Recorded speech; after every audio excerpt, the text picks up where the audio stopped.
అరే చేయాలా చెప్పరా బొట్టు. ఇప్పుడే మ్యాట్ స్క్వేర్ కంప్లీట్ చేసా. సినిమా అయితే మ్యాట్ 1 అంత లేకపోయినా బానే ఉంది. మోస్ట్ ఆఫ్ ద టైమ్స్ లో నవ్వు వచ్చింది. But as a complete package గా లైట్ గా డిసప్పాయింట్ చేసింది. అలా అని చెప్పి తీసి పడేసి సినిమా అయితే కాదు, మంచి పాసిబుల్ మూవీ.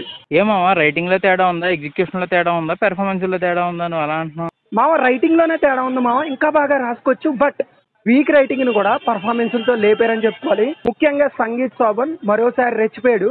నారిని నితిన్, రామ్ నితిన్ కూడా బాగానే యాక్ట్ చేశారు. బట్ షో స్టీలర్ మాత్రం సంగీత్ శోభనే. ఈసారి మురళీధర్ గారికి కూడా మంచి పాత్ర పడింది.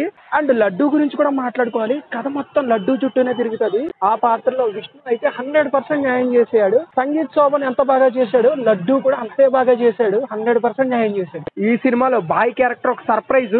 అది నేను నాగవంశీ ఇంటర్వ్యూలో రివీల్ చేసిన. నేను రివీల్ చేయాలనుకోవట్లేదు, ఆడియన్స్ ఎక్సైట్మెంట్ ని పాడు చేయాలనుకోవట్లేదు. అలా అని చెప్పి ఆ క్యారెక్టరైజేషన్ అంత స్ట్రాంగ్ గా రాసుకున్నాడా అంటే లేదు. కొంతమందికి వర్కౌట్ అవ్వచ్చు, బట్ నాకైతే వర్కౌట్ కాలేదు. టెక్నికల్ గా ఎలా ఉంది, మ్యూజిక్ అయ్యి ఎలాగ ఉన్నాయి, సినిమాటోగ్రఫీ ఎలాగ ఉంది? టెక్నికల్ గా అయితే సినిమా పర్లేదు. మెయిన్ గా మ్యూజిక్ అయితే సాంగ్స్ బాగానే ఉన్నాయి. బట్ బీజిఎం తమన్ డిసప్పాయింట్ చేశాడని చెప్పుకోవాలి. అండ్ ఇంకా సినిమాటోగ్రఫీ విషయానికి వస్తే కొన్ని ఫ్రేమ్స్ అయితే బాగుంటాయి. కలర్ గ్రేడింగ్ కూడా చాలా బాగుంటది. అండ్ ఎడిటింగ్ ప్యాటర్న్ కూడా బాగానే ఉంటది. ఓవరాల్ గా సినిమా గురించి అంటే ఏం చెప్తారా? ఫ్రెండ్స్ తో చిల్ అవచ్చు మావా. మ్యాడ్ 1 అంత కాకపోయినా మ్యాట్ స్క్వేర్ అయితే బాగానే ఉంటది. అరే మామ, ఏంటి థియేటర్ దగ్గర ఉన్నావేంటి?